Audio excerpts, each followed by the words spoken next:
तो फिल्म की शुरुआत 1993 में एक हॉस्पिटल को दिखाने से होती है, जहाँ पर एक लेडी डॉक्टर अपने एक मरीज जिसका नाम गैब्रियल था उसके बारे में बताते हुए रिकॉर्डिंग कर रही थी। वो बताती है कि मेरा वो मरीज बहुत अजीब है, बहुत तेजी से वो बढ़ रहा है, साथ ही उसके अंदर बहुत सारी ताकतें भी है। रिकॉर्डिंग अभी चल ही रही थी कि तभी डॉक्टर का साथी घबराया हुआ आया। बताता है कि गैब्रियल फिर से भागने की कोशिश कर रहा है, वो दरवाजे को जोर जोर से पीट रहा है। ये सुनकर डॉक्टर जल्दी से उसके साथ कमरे की तरफ भागती है, जहाँ हम हॉस्पिटल का अजीब नजारा देखते हैं। हर तरफ अफरा तफरी मची हुई थी, जैसे लोग किसी चीज से डरकर भाग रहे हों। अब एक गार्ड के साथ कुछ डॉक्टर्स गैब्रियल के कमरे में गए। गार्ड के पास बेहोश करने वाली गेंद थी, जिससे वो गैब्रियल को बेहोश करना चाहती थी, पर गैब्रियल उसके साथ साथ बाकी डॉक्टर्स पर भी हमला कर देता है। वो गार्ड की बाजू को पकड़ के बुरी तरह तोड़ देता है, जिससे उसकी हड्डी बाहर आ जाती है। फिर वो अपनी खतरनाक ताकतों से हॉस्पिटल की सारी लाइट्स को फोड़ देता है। इस बीच मौका पाकर डॉक्टर वो गन उठाती है और गैब्रियल को शूट कर देती है, जिससे वो बेहोश हो गया और ये लोग जल्दी से उसे ले जाकर कुर्सी से बांध देते हैं। फिर जैसे गैब्रियल को होश आई, वो डॉक्टर और उसके साथी को सामने खड़ा हुआ पाता है। उसे इन्होंने काफी दूर रखा हुआ था, क्योंकि वो खतरनाक होने के साथ साथ बदसूरत भी था। यहाँ डॉक्टर उसे ऐसी डांटने लगती है जैसे वो कोई बच्चा हो। कहती है तुम बहुत बुरे हो, और गैब्रियल भी बच्चों की तरह चिढ़ने लगता है। उसे गुस्सा आने लगा, जिसके साथ ही रेडियो में से डरावनी सी शैतानी आवाज आने लगी, जो और किसी की नहीं बल्कि गैब्रियल की थी। वो इनको धमकी दे रहा था, कहता है कि मैं किसी को भी नहीं छोड़ूंगा,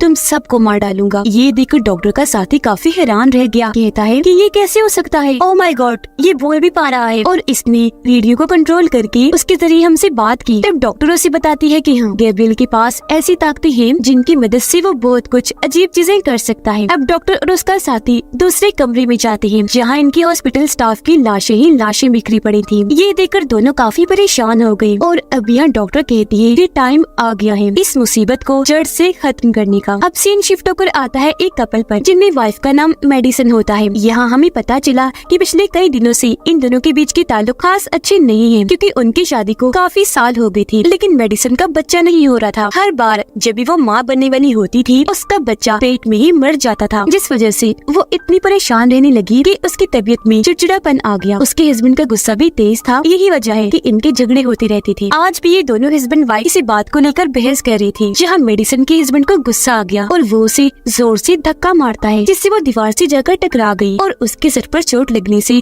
खून निकलना शुरू हो गया। ये देखकर उसका हस्बैंड घबरा गया और जल्दी से मेडिकल किट लेने के लिए कमरे से बाहर भाग जाता है, ताकि उसकी मरहम पट्टी कर सके। लेकिन मेडिसन ये देखकर जल्दी से कमरे का दरवाजा बंद कर देती है और खुद को अंदर ही लॉक कर लेती है। असल में मेडिसन अपने हस्बैंड से तंग भी आ गई थी, क्योंकि वो एक जालिम हस्बैंड था, अक्सर छोटी मोटी बातों पर उसे मारने लगता था। फिर वो दरवाजे पर आकर मेडिसन को दरवाजा खोलने का कहता है, पर वो काफी कहने के बाद भी दरवाजा नहीं खोलती, इसलिए उसके हस्बैंड को रात कमरे से बाहर ही गुजारनी पड़ती है। वो जब सोफे पर सो रहा था तो उसे ऐसा महसूस होता है जैसे किचन में कोई मौजूद है। वो जब चेक करने गया तो हैरत, वहाँ मिक्सर मशीन चली हुई थी, फ्रिज भी खुला हुआ था और टीवी भी ऑन था, लेकिन वहाँ कोई था नहीं। उसका हस्बैंड अब ये सब देख ही रहा था कि तभी उसके पीछे से कोई काली रंग का साया आकर खड़ा हो जाता है और उस पर हमला कर देता है। उसे पकड़कर दीवार पर उसका सर देकर मारता है, जिसके साथ ही एकदम से मेडिसन की आंख खुल जाती है और यहाँ हम समझ पाए कि हमला जो भी हुआ वो मेडिसन का सपना था। वो काफी घबराई हुई थी, उसे अपने हस्बैंड की फिक्र होने लगी, इसलिए वो जल्दी से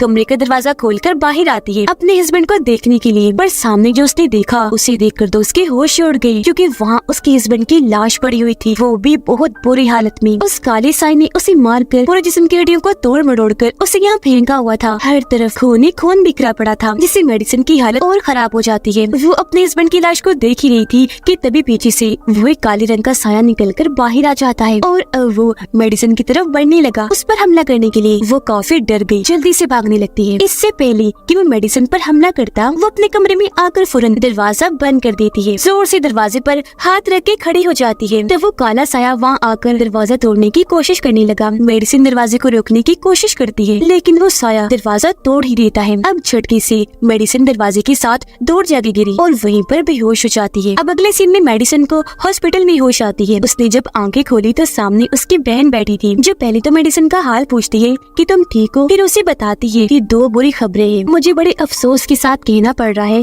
कि इस हादसे की वजह से तुम्हारे पेट में पल रहा बच्चा मारा गया, और दूसरी बुरी खबर कि तुम्हारा हस्बैंड भी बच नहीं पाया, उसकी भी बहुत दर्दनाक मौत हो गई है। अभी मेडिसिन के लिए बहुत दुख की बातें थी, इसलिए वो रोने लगती है। उसे काफी गहरा सदमा लगता है। इसलिए जब डिटेक्टिव यानी पुलिस ऑफिसर यहाँ उसे पूछताछ करने आते हैं तो उनके सवालों का भी मेडिसिन जवाब नहीं दे पाती। इसीलिए डिटेक्टिव लैब इंचार्ज के पास जाता है सवालों का जवाब पाने के लिए, जो उसके हस्बैंड की लाश को चेक कर रही थी। तब वो बताती है कि उसके हस्बैंड की लाश पर से उंगलियों के निशान मिले हैं, जो और किसी के नहीं बल्कि मेडिसिन के लग रहे हैं। और ये मुमकिन हो सकता है कि अपने हस्बैंड को मेडिसिन नहीं मारा हो, क्योंकि वो उस पर बहुत जुल्म किया करता था। खैर इसके बाद मेडिसिन की बहन उसे उसके घर छोड़ाती है। रात को जब वो अपने कमरे की खिड़की के पास खड़ी थी तो उसे बाहर की लाइट्स अजीब तरह से जलती बुझती नजर आती है, जो देखकर मेडिसिन काफी घबरा गई। और फिर तभी वो वहाँ उस काले साए को देख लेती है, जिससे वो इतना डर गई कि फौरन भागी और अपने घर के सारे दरवाजे और खिड़कियाँ बंद करने लगती है। जिसके बाद सारी लाइट्स भी ऑफ कर दी। लेकिन तभी वो ये देखकर काफी चौंक गई कि एक दरवाजा अपने आप ही खुल गया। वो डर गई, जल्दी से भागकर अपने कमरे में आकर दरवाजे को लॉक कर लेती है। अब ये रात ऐसे गुजर गई, कुछ भी नहीं हुआ। तो अगले दिन मेडिसिन जब जागी तो उसे बचने का एक आइडिया आया। वो ड्रिल मशीन लेती है और अपने काम पर लग गई, यानी वो हर दरवाजे पर डोर लॉक्स लगाने लगती है। अगले दिन मेडिसिन की बहन उसे मिलने आई। यहाँ हमें पता चला कि वो दोनों सगी बहनें नहीं है, उनका खून का रिश्ता नहीं है, बल्कि जब मेडिसिन 8 साल की थी तो उसकी सौतेली बहन के मॉम डैड ने मेडिसिन को गोद ले लिया था। और 8 साल से पहले क्या हुआ वो कोई भी बात मेडिसिन को याद नहीं थी, वो सब भूल चुकी थी। अब हम एक औरत को देखते हैं जो एक टूर गाइड थी, यानी वो लोगों को अंडरग्राउंड एक शहर की सैर करवाने में उनकी मदद करती थी और पूरे सफर में उनको गाइड करती थी। इस वक्त भी वो अपने कस्टमर्स को एक खौफनाक शहर के बारे में बता रही होती है, जिसके साथ ही टूर खत्म होने के बाद सब लोग उसे पैसे देकर वहाँ से जाने लगते हैं। अब एक जगह पर आकर जब वो अपना काम निपटा रही थी तो अचानक वहाँ की सारी लाइट्स जलने बुझने लगती है और देखते ही देखते लाइट्स ऑफ होने लगी। टूर गाइड को लगता है कि वहाँ कोई है, तो वो चेक करने उस तरफ जाने लगी। उसकी नजर जब छत पर गई तो वहाँ एक डरावना सा क्रिएचर बैठा था। इसे देखकर वो बहुत डर गई। इससे पहले कुछ समझ पाती वो झट से नीचे आया, एकदम से उस पर हमला कर देता है। अब जब टूर गाइड को होश आई तो वो खुद को अजीब सी जगह पर बंधा हुआ पाती है। उसके मुंह पर टेप लगाई हुई थी और दोनों बाजों को रस्सियों से बांधा हुआ था। यहाँ एक रेडियो भी रखा हुआ था, जो शुरुआत वाले रेडियो जैसा ही लग रहा था और उसमें वो शैतानी आवाज थी जो हमने शुरुआत में सुनी। और क्योंकि वो आवाज तो गैब्रियल की थी तो यहाँ हमें ये समझने में देर नहीं लगती कि ये क्रिएचर और कोई नहीं बल्कि गैब्रियल ही है। वो फिर टूर गाइड के पास आया और उसे कहने लगता है कि बहुत जल्द मैं तुम्हें भी मार दूंगा, लेकिन तुमसे पहले मुझे उस लेडी डॉक्टर से निपटना है। अब वो लेडी डॉक्टर जब अपने घर में थी तो उसे गैब्रियल की कॉल आती है, जो उसे याद करवाता है कि मैं वही मरीज हूँ जिसे तुमने कैद किया हुआ था, ताकतों वाला, तुम जिसे बच्चों की तरह डांट रही थी। वो अपने बारे में सब बता तो देता है, पर लेडी डॉक्टर समझ नहीं पाती क्योंकि वो पहचान ही नहीं पाती कि ये गैब्रियल ही है। फिर कॉल काटने के बाद वो अपने ऑफिस आकर एक फाइल ढूंढने लगी। उन्हें वो फाइल मिल भी गई, जिसे खोलने पर अंदर से एक छोटी बच्ची की तस्वीर निकलती है, जिसकी उम्र तकरीबन 8 साल थी। मेडिसिन अपने घर में थी कपड़े धोने के लिए। जब वो मशीन खोलती है तो वहाँ उसे लेडी डॉक्टर की परछाई दिखाई देती है, जिसे एकदम डरकर वो पीछे हट गई। जिसके साथ ही मेडिसिन का घर पूरा बदलकर लेडी डॉक्टर के घर में बदल जाता है, यानी वो डॉक्टर के घर पहुँच गई थी। यहाँ भी मेडिसिन उस काली साई को देखती है, जो और कोई नहीं बल्कि गैब्रियल था। वो लेडी डॉक्टर को बालों से पकड़कर जोर से जमीन पर पटक के मारता है, फिर दोबारा डॉक्टर को उठाकर पटक कर इधर उधर दे देकर मारता है। पर मौका पाकर डॉक्टर वहाँ से उठी और भागने लगी। गैब्रियल भी उसके पीछे गया, जिसने हाथ में ट्रॉफी पकड़ी हुई थी। वो डॉक्टर को पकड़कर ट्रॉफी की नोक से उस पर वार कर देता है। फिर कई बार उसने वार किया, सर कोहे को चल के रख देता है, जिससे डॉक्टर की बड़ी दर्दनाक मौत हो जाती है। ये देखकर मेडिसिन काफी डर गई, जोर से चिल्लाने लगती है, जिसके साथ ही उसका ख्याल खत्म हुआ और वापस अपने घर पहुँच जाती है। अब भी वो अपने घर के फ्लोर पर ही खुद को बैठा हुआ पाती है। यहाँ उसे अपने सर पर अजीब सा महसूस हुआ। उसने जैसे हाथ लगाकर चेक किया, उसके सर से खून निकल रहा था। उधर डिटेक्टिव और लैब इंचार्ज लेडी डॉक्टर के घर जाती है, क्योंकि उन्हें डॉक्टर की मौत की खबर मिली थी। लाश को जब ये चेक करने आई तो उसकी मौत बिल्कुल वैसी हुई थी जैसे मेडिसिन ने ख्याल में देखी थी, जिसे गैब्रियल ने डॉक्टर को मारा था। उसका सर कुचला हुआ था। यहाँ उन्हें वो फाइल भी मिल जाती है जो डॉक्टर ने गैब्रियल की कॉल बंद होने के बाद देखी थी, जिसमें 8 साल की बच्ची की तस्वीर थी। वो तस्वीर भी डिटेक्टिव के हाथ लग जाती है, जिसे वो एक आर्टिस्ट को देता है, ये कहते हुए कि इस बच्ची की तस्वीर को 30 साल आगे के टाइम में ले जाओ और फिर उसका प्रिंट हमें निकाल कर दिखाओ कि 30 साल के बाद इसकी शक्ल कैसी दिखती है।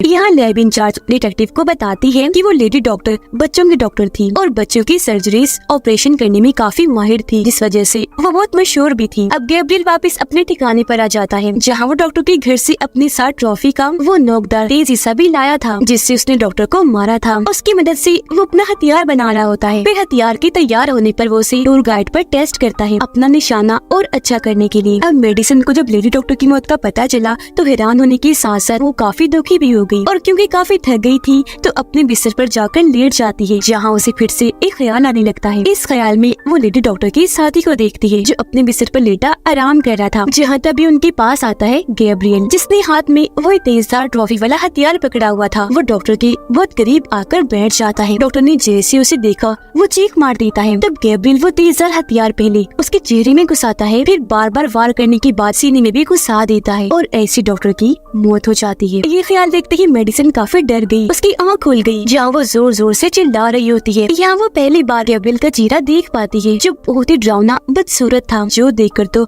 उसकी हालत इतनी खराब हो गई कि वो फौरन उठकर चीखने लगती है। वो खुद को अपने कमरे में पाती है, जहाँ ख्याल से बाहर आने के बाद उसके तकिए पर खून पड़ा हुआ था। अब उसके चिल्लाने की आवाज सुनकर उसकी बहन फौरन यहाँ आई। तब मेडिसिन उसे बता देती है कि मुझे काफी अरसे से बहुत डरावने से ख्याल आ रहे हैं, और जो कुछ भी मैं ख्यालों में देखती हूँ वो हमेशा सच हो जाता है। जिसके बाद ये दोनों बहनें पुलिस स्टेशन गयी। यहाँ इनकी मुलाकात डिटेक्टिव और लैब इंचार्ज से हुई। यह मेडिसिन उन्हें भी बताती है कि मेरे डरावने ख्याल सच हो जाते हैं। मैंने लेडी डॉक्टर की साथी की मौत का भी कुछ देर पहले ही ख्याल देखा, जो हॉस्पिटल के सामने वाली बिल्डिंग में हुआ, जहाँ वो रहा करती थी। अब ये सुनकर ये लोग जल्दी से उनके घर जाते हैं, जहाँ सच में डॉक्टर साथी की लाश मिल जाती है। वो भी बिल्कुल वैसी जैसे उसने ख्याल में देखी थी, जैसे गैब्रियल ने उनके चेहरे पर वार किया था। उनके चेहरे की बुरी हालत थी और पूरा बिस्तर खून से तर था। ये देखकर डिटेक्टिव और लैब इंचार्ज काफी दंग रह गए, जिसके बाद वापस पुलिस स्टेशन आ जाते हैं। मेडिसिन और उसकी बहन को कहते हैं कि आप कुछ देर यहाँ पुलिस स्टेशन में ही रुक जाइए, कुछ पूछताछ करनी है। अब जब मेडिसिन वॉशरूम में जाती है तो एक अनजान नंबर से उसके पास कॉल आती है, जो गैब्रियल की थी, जिसमें वो कहता है कि तुम्हारा नाम मैं अपनी मर्जी से रखूंगा, क्योंकि तुम मेरी बहन हो, मैं तुम्हारा भाई हूँ, और अब मैं इतने सालों के बाद वापस लौट आया हूँ तुम्हारा और अपना बदला लेने के लिए, जिसमें मैं मासूम और गुनाहगार लोगों सबको मारूंगा। ये सुनकर मेडिसिन काफी घबरा गई। वो अपनी बहन के पास आई और ये दोनों फौरन पुलिस स्टेशन से चली जाती है। उनके जाने के बाद डिटेक्टिव आर्टिस्ट की भेजी हुई फाइल देखने लगता है, जिसमें उसने बच्चे की तस्वीर को बदल दिया था। यहाँ हम ये देखकर काफी दंग रह जाते हैं कि 30 साल आगे के टाइम में उस बच्चे की तस्वीर को बदलकर मेडिसिन का चेहरा सामने आता है। अब वो दोबारा से इस फाइल को पढ़ता है, जहाँ उसे पता चला कि मेडिसिन की सौतेली मोम ने उसका इलाज करवाने के लिए उसे लेडी डॉक्टर के हॉस्पिटल में दाखिल करवाया था। इस लेडी डॉक्टर की अब मौत हो गई है, जहाँ मेडिसिन का इलाज उस लेडी डॉक्टर के साथ साथ उसके 2 साथियों ने किया था। पर अब क्योंकि लेडी डॉक्टर और उनकी एक साथी की तो मौत हो गई है, तो जो तीसरी डॉक्टर थी जो अभी जिंदा थी, वही डिटेक्टिव को सारी सच्चाई बता सकती थी। इसी सोच के साथ डिटेक्टिव उस डॉक्टर से मिलने उनके घर के लिए निकल जाता है। मेडिसिन और उसकी बहन अपनी मोम के पास पहुंची, जहाँ उनकी मोम बताती है कि जब मेडिसिन छोटी थी तो इसका एक ख्याली दोस्त था जो सिर्फ इसी नजर आता था, जिसका नाम गैब्रियल था। उनका ये बताना ही था कि फिर से मेडिसिन को ख्याल नजर आता है, जिसमें वो तीसरी डॉक्टर के पास गैब्रियल को देखती है, जो डॉक्टर को मारने आया था जब वो बाथ टब में लेटे नहा रही थी। इतनी ही देर में यह डिटेक्टिव भी आ गया, जो गन को सामने करते हुए डॉक्टर की तरफ बढ़ रहा था, लेकिन तभी ऊपर से गैब्रियल आकर उस पर हमला कर देता है और उसे नीचे लिटा लेता है। यह डिटेक्टिव भी उसका इतना भयानक चेहरा देखकर डर गया, जिससे वो बेकाबू हो गया। इस चीज का फायदा उठाकर गैब्रियल उस पर बार बार वार करने की कोशिश करता है, लेकिन हर बार वो बचता रहता है। फिर डिटेक्टिव उस पर वार करके दूर फेंक के मारता है और अंधाधुंध गोलियां उस पर चलाने लगता है, लेकिन गैब्रियल किसी तरह यहाँ से भाग जाता है। हालांकि डिटेक्टिव उसके पीछे गया, लेकिन वो फिर भी उसके हाथ नहीं लग पाया। अब डॉक्टर की जान तो बच गई, लेकिन इसी के साथ मेडिसिन अपने ख्याल से बाहर आ जाती है। अगले दिन डिटेक्टिव और लैब इंचार्ज अपने साथ एक दिमाग के डॉक्टर को लाती है, ताकि वो थेरेपी करके मेडिसिन की पुरानी यादों को खोल सके, जो सारी चीजें वो भूल चुकी है। थेरेपी के दौरान मेडिसिन बताती है कि जब मैं छोटी थी तो गैब्रियल की हरकतों की वजह से मुझे डांट पड़ती थी। वो मुझसे उल्टे सीधे काम करवाया करता था। जिसके साथ ही मेडिसिन यहाँ अपने बचपन की एक कहानी सुनाती है कि एक दिन मेरे पास गैब्रियल की कॉल आई, जिसने मुझे कहा कि अपनी आंखें बंद करो, तुम्हारे सामने एक केक रखा है जिसे तुम बड़े से चाकू से काट कर अपनी मोम को दो। पर जब मैंने आंखें खोली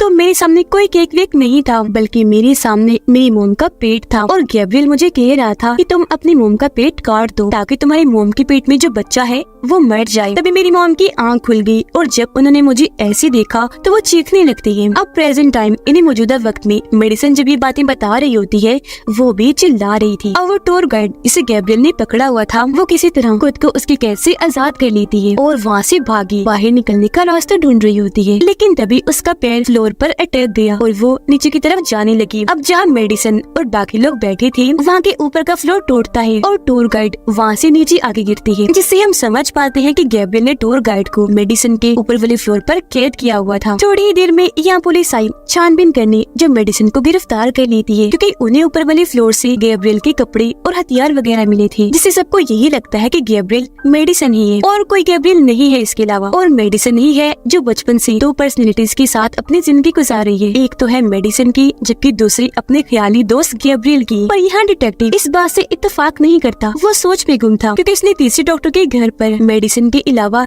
गैब्रियल को देखा था। फिर गिरफ्तार करने के बाद डिटेक्टिव और लैब इंचार्ज मेडिसिन से पूछताछ करने लगे, जहाँ वो बताती है कि गैब्रियल बहुत खतरनाक है। पूछताछ चल ही रही थी कि तभी डिटेक्टिव के पास गैब्रियल की कॉल आती है, जो अब खुद बताता है कि हाँ मैं मेडिसिन का ख्याली दोस्त हूँ। तभी यहाँ मेडिसिन जोर जोर से चिल्लाने लगी, जिस वजह से आसपास के सारे बल्ब टूट जाते हैं और अब मेडिसिन को सेल में बंद कर दिया जाता है। मेडिसिन की सौतेली बहन अपनी मोम से उस हॉस्पिटल का एड्रेस लेती है जहाँ बचपन में मेडिसिन को इलाज के लिए दाखिल करवाया था, यानी लेडी डॉक्टर की हॉस्पिटल। अब वैसे तो ये हॉस्पिटल बंद हो गया था, पर उसकी बहन को भरोसा था कि वहाँ से जरूर कुछ तो पता लगेगा, तो इस भरोसे के साथ ही वो हॉस्पिटल के लिए निकल जाती है।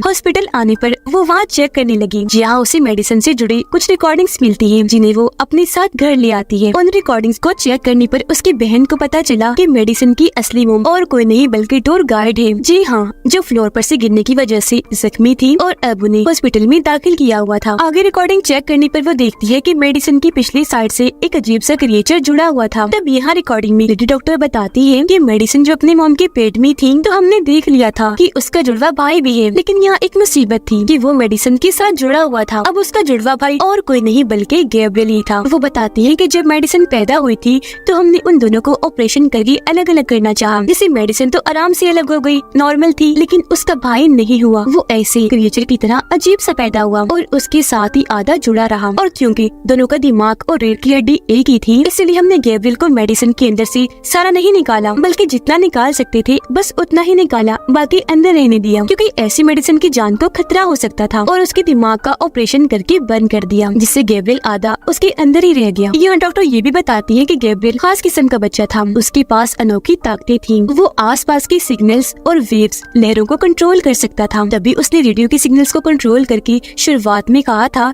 कि मैं तुम सबको मार दूंगा। फिर एक दिन गैब्रियल ने मेडिसिन को कंट्रोल करके हॉस्पिटल में तबाही मचा दी। इन्हीं शुरुआत में और डॉक्टर जिस मुसीबत को जड़ से खत्म करने की बात कर रही थी वो और कोई नहीं बल्कि गैब्रियल था। इससे वो आधा तो निकाल पाई, लेकिन दिमाग को अलग करने में नाकाम रही। अब गैब्रियल हमेशा से ही मेडिसिन के दिमाग में रहा और जब जब मेडिसिन ख्यालों में गैब्रियल को देखती है वो सब कुछ असल में गैब्रियल का ही दिमाग कह रहा होता है, क्योंकि दोनों का दिमाग एक जो था बस जिस मेडिसिन का होता है। और उस दिन जब उसके हस्बैंड ने उसे दीवार से देकर मारा, जब सर से उसका खून निकलने लगा, उस दिन से ही गैब्रियल दोबारा जाग गया। ये सारी रिकॉर्डिंग्स देखने के बाद उसकी बहन डिटेक्टिव से मिलने के लिए निकल जाती है ताकि उसे सारी सच्चाई बता सके। उधर मेडिसिन जब अपने सेल में बंद थी तो सेल की बाकी लड़कियां उसे परेशान करने लगी, जिसके बाद वो उसे मारने लगती है। ऐसा होने से मेडिसिन की तबीयत खराब होने लगी, उसके मुंह और सर से खून बहने लगता है, आसपास की लाइट्स भी खराब होने लगती है। यहाँ हम पहली बार ये भयानक नजारा देख पाते हैं कि मेडिसिन के सर से उसका सर चीरकर गैब्रियल बाहर आ रहा है, जो पूरी तरह मेडिसिन को अपने कंट्रोल में कर लेता है और वो खुद ही अपना सर चीरने लगती है। ये देखकर सारी लड़कियों का बुरा हाल हो जाता है, वो डर की वजह से चिल्लाने लगती है। वो अब गैब्रियल के कंट्रोल में थी, जो एक लड़की के पास जाकर उसकी गर्दन पर मारती है, जिससे उसका खून निकलने लगता है। फिर एक एक करके जो कोई भी उसके पास आ रहा था बड़ी आसानी से वो सबको उठा उठा कर फेंक कर मार रही थी। एक की वो बाजू तोड़ देती है तो एक के पेट में अपना हाथ घुसाकर आर पार कर देती है, फिर उठाकर उसे दूर फेंक के मारती है। फिर एक लड़की को गिराकर उसके सर पर अपना पैर रख के कुचल देती है।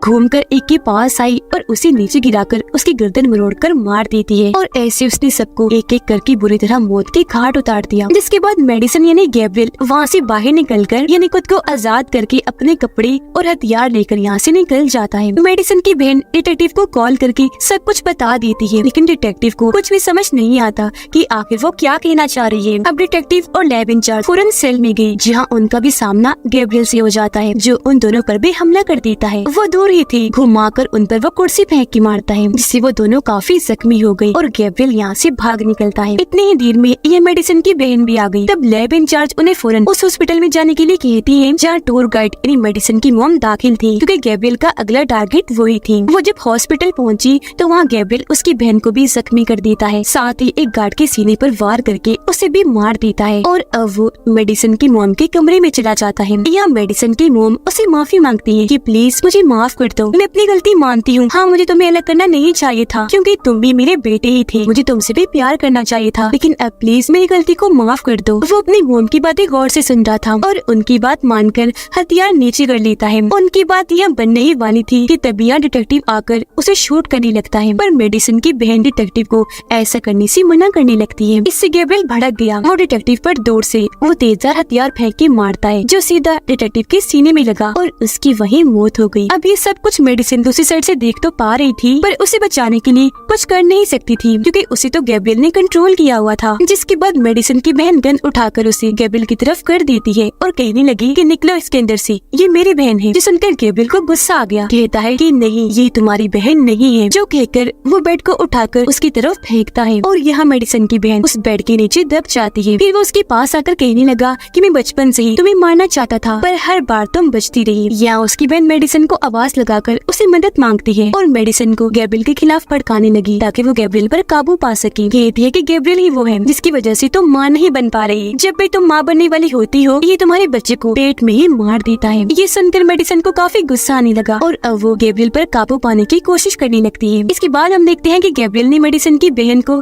गन से शूट करके पहले उसे मारा, फिर मेडिसन की मॉम का गला घोंटकर उनकी भी जान ले ली। जिसके बाद गैब्रियल अपने सामने मेडिसन को पाता है, क्योंकि मेडिसन ने आखिरकार अपने दिमाग पर काबू पा ही लिया था और अब सब कुछ उसके हिसाब से हो रहा था। यानी कि मेडिसन की बहन और उसकी मॉम की मौत बस एक ख्याल थी, जो मेडिसन अब गैब्रियल को दिखा रही थी, जैसे वो पहले मेडिसन को दिखाया करता था, क्योंकि असल में उसकी मॉम और बहन जिंदा थी। यहाँ वो पहली बार गैब्रियल की आंखों में आंखें डालकर उसे बात करती है, कहने लगी कि मेरे जिस्म और दिमाग पर सिर्फ मेरा हक है और अब से इन पर सिर्फ मेरा ही कंट्रोल होगा, और अगली बार अगर तुमने फिर से मुझे कंट्रोल करने की कोशिश की तो सुन लो, मैं भी उसके लिए तैयार हूँ। उसका ये कहना ही था कि मेडिसन का खुला हुआ सर बंद हो गया और वो वापस अपने होश में आ गई और अब उसने गैब्रियल को अपने अंदर से निकाल कर हमेशा हमेशा के लिए जेल में बंद कर दिया था। होश में आने पर वो अपनी बहन को बेड के नीचे से निकालती है, जो कब से वहाँ दबी हुई थी, पर खुशकिस्मती से जिंदा थी। उसकी जान बचाने के बाद मेडिसन उसे गले से लगा लेती है, कहने लगी कि सिर्फ खून के रिश्ते ही सब कुछ नहीं होते, बल्कि हमेशा वो आपकी होती है जो आपके साथ रहेंगे, आपका ख्याल रखती है, और तुम ही मेरी बहन हो, हमेशा रहोगी। बेशक हमारा खून एक नहीं, मैं हमेशा तुमसे प्यार करूंगी, तुम मेरी बहुत अच्छी बहन हो। ये बातें करते हुए दोनों बहनें जज्बाती हो गई और एक दूसरे के गले से लगकर रोने लगती है। उनकी मॉम भी उन्हें देखकर काफी खुश हो रही थी, क्योंकि अब वो गैब्रियल से आजाद थी और हमेशा अपनी जिंदगी हंसी खुशी गुजारेंगी। और इसी के साथ इस फिल्म की कहानी इधर ही खत्म हो जाती है।